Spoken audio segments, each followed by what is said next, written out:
किसी ने बड़े कमाल की बात कही है कि अभिमान कहता है कि मुझे किसी की जरूरत नहीं है और अनुभव कहता है कि समय आने पर मिट्टी की भी जरूरत पड़ेगी। नमस्ते दोस्तों, मैं हूं आरजे कार्तिक। एक बड़ी छोटी सी कहानी है पुराने जमाने की। एक लड़का सेठ जी के यहां नौकरी करता था। सेठ जी ने एक दिन उसको काम पर से निकाल दिया। उदास, क्योंकि बेरोजगार हो चुका था, अपने घर की तरफ चलता चला जा रहा था उदास होकर के गांव की सड़क पर। अचानक से उसे किसी की आवाज आई कि इस गांव में कोई मजदूर मिलेगा। पीछे पलट करके देखा तो एक बाबा जी कंधे पर 3 झोले लेकर के चलते चले आ रहे थे। लड़के ने पूछा, क्या हो गया, क्या काम है? तो बाबा जी ने कहा, देखो बेटा, मेरे पास में 3 झोले हैं, ये सबसे बड़ा भारी है, इसको कोई उठा लेता, मुझे यहां से दूसरे गांव तक जाना है। उस झोले को लेकर के कोई मेरे साथ उस गांव तक चल देता तो मैं उसे 3 सोने के सिक्के देता। लड़के ने कहा, बड़ा अच्छा सौदा है, तो अभी काम से निकला हूं, काम मिल गया। लड़के ने कहा, ठीक है, मैं लेकर के चलूंगा। नौजवान हट्टा कट्टा लड़का, उसने वो बड़ा झोला अपने कंधे पर टांग लिया, चलने लगा। बाबा जी बीच बीच में उसे देख रहे थे। लड़की को लगा कि इनको शक हो रहा है कि मैं झोला लेकर के भाग जाऊं, मैं क्या करूंगा इसका। लड़के ने पूछ लिया, वैसे कि इसमें है क्या, बड़ा भारी सा लग रहा है। बाबा जी ने कहा, बेटा, इसमें तांबे के सिक्के। लड़के ने कहा, अच्छा अच्छा। चलने लगे आगे की तरफ। नदी आई। लड़का तो पार करने लगा नदी को। बाबा जी इसी किनारे पर खड़े थे। तो वो जो लड़का था उसने पूछा, क्या हो गया, आप आ क्यों नहीं रहे?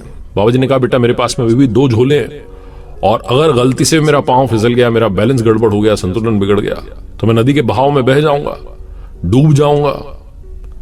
तुम मेरी कोई मदद कर दो। लड़के ने कहा, आप क्या करना है? बाबा जी ने कहा, एक और झोला ले लो, मैं तुम्हें 3 और सोने के सिक्के दूंगा। लड़के ने कहा, वाह, बढ़िया सौदा है। उसने दूसरा झोला भी ले लिया। अब लड़के के पास में 2 झोले थे। थोड़ा आगे चले तो लड़के ने पूछा कि बाबा जी, एक बात बताइए, दूसरे वाले में क्या है, बड़ा भारी लग रहा है। बाबा जी ने कहा, बेटा, इसमें चांदी के सिक्के हैं। लड़के ने कहा, अच्छा अच्छा। वो जो बुजुर्ग थे बार बार उस लड़के पर नजर रखे हुए थे कि लेकर के भाग ना जाए, और उस लड़के को लग गया था कि बड़े शक की निगाह से मुझे बार बार देख रहे हैं, तो उससे रहा नहीं गया। आखिरकार वो पलटा इनकी तरफ और कहने लगा कि आप मेरी बात सुनिए, आप क्या मुझे चोर समझ रहे हैं? आपको लग रहा है कि मैं झोले लेकर के भाग जाऊंगा? मैं कहीं नहीं जाऊंगा। मैंने जीवन में ईमानदारी निभाई है पूरे जीवन में, और आज मुझे नौकरी से निकाल दिया गया। सेठ जी ने मुझे अपने यहां से काम पर से निकाल दिया, क्योंकि सेठ जी मुझे कह रहे थे हेर फेर कर दो, घपला करने के लिए, घोटाला करने के लिए कह रहे थे, पैसों में हेरफेर करने के लिए कह रहे थे। मैं ऐसा काम नहीं कर सकता, मैं ईमानदार रहना चाहता हूं, इसलिए मुझे काम पर से निकाल दिया गया। मैं तो अभी अभी ईमानदारी के चक्कर में नौकरी खोकर के आ रहा हूं। आपको क्या लगता है मैं आपके झोले लेकर के भागूंगा? वो बुजुर्ग हंसने लगे कि नहीं, ऐसी बात नहीं है। चलते रहे। आखिरकार वो जगह आ गई जहां से वो गांव बहुत पास था। एक पहाड़ था, उसको पार करना था। पहाड़ की उस तरफ तलहटी में वो गांव था। उस लड़के से बाबा जी ने कहा, देखो बेटा, एक झोला बचा है मेरे कंधे पर, लेकिन मुझे नहीं लगता कि मैं इसका वजन भी उठा करके पहाड़ चढ़ पाऊंगा। मैं अकेले ही पहाड़ चढ़ जाऊं बहुत काफी है। क्या तुम ये एक और झोला ले लोगे? मैं तुम्हें 3 और सोने के सिक्के दूंगा। लड़के ने कहा, लाइए, मैं उठा लेता हूं। लड़का अब 3 झोले लेकर के धीरे धीरे पहाड़ चढ़ने लगा अपनी स्पीड से, और बाबा जी उससे भी स्लो स्पीड में धीरे धीरे आगे बढ़ रहे थे और कह रहे थे कि तुम चलो चलो, ऊपर चलो, पहुंच जाओ ऊपर तक, और वहां बैठ करके मेरा इंतजार कर लेना, मैं आ ही रहा हूं अपनी स्पीड से, तुम अपनी स्पीड से चलो। लड़के ने कहा, ठीक है। उसने थोड़ी और स्पीड बढ़ा ली, और जब वो आधा पहाड़ चढ़ चुका था तो उसके दिमाग में बुरा विचार आया। उसे लगा कि ये बाबा, बुजुर्ग बाबा, ये मेरा क्या कर लेगा अगर मैं 3 झोले लेकर के भाग जाऊं। इसमें से एक में है तांबे के सिक्के, दूसरे में चांदी के, और तीसरे में बताया नहीं, लेकिन सोने के ही होंगे क्योंकि छोटी सी पोटली है। तो अगर मैं 3 सिक्के जो झोले इनको लेकर के भाग जाऊं तो ये क्या कर लेंगे मेरा? ये मुझे पकड़ भी नहीं पाएंगे, इनको पता भी नहीं चलेगा कहां चला गया।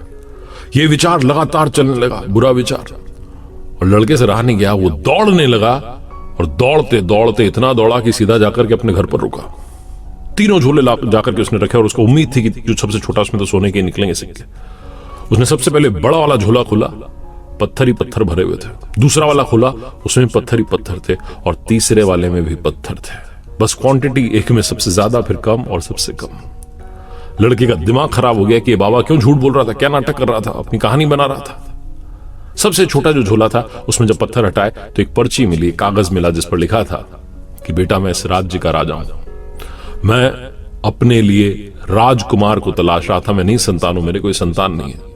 मैं राज्य का अगला राजा ढूंढ रहा हूं जिसे मैं अपना उत्तराधिकारी घोषित कर सकूं, और ईमानदार व्यक्ति ढूंढ रहा हूं। अगर तुमने आज ये 3 झोले नहीं चुराए होते, तुम इनको लेकर के नहीं भागे होते, तो शायद आज ही तुम इस राज्य के राजा बन जाते, लेकिन तुमने मुझे धोखा दे दिया। लड़का फूट फूट के रोने लगा कि पूरे जीवन ईमानदारी करी और एक स्टेप जो थी वो गलत रख दी, सब बिगड़ गया। हम में से बहुत सारे लोग जीवन भर अच्छी क्वालिटीज के साथ आगे चलते हैं, अच्छे कदम रखते हुए चलते हैं, लेकिन एक बार अगर आपने बुराई के जो है उस जाल में अगर आप फंस गए, बाहर नहीं निकल पाएंगे। सब बना बनाया खेल बिगड़ जाएगा। कई बार बुराई आप पर अटैक करती है, वो रावण जो है हमला करता है, उस अंदर के रावण को अपने ऊपर हावी मत होने दीजिए, वरना सालों की मेहनत, जिंदगी भर की मेहनत पर पानी फिर जाएगा। जब भी आप पर बुराई हावी हो, उस मोमेंट में याद कीजिए कि आप जीवन भर ईमानदारी क्यों निभाते आ रहे थे।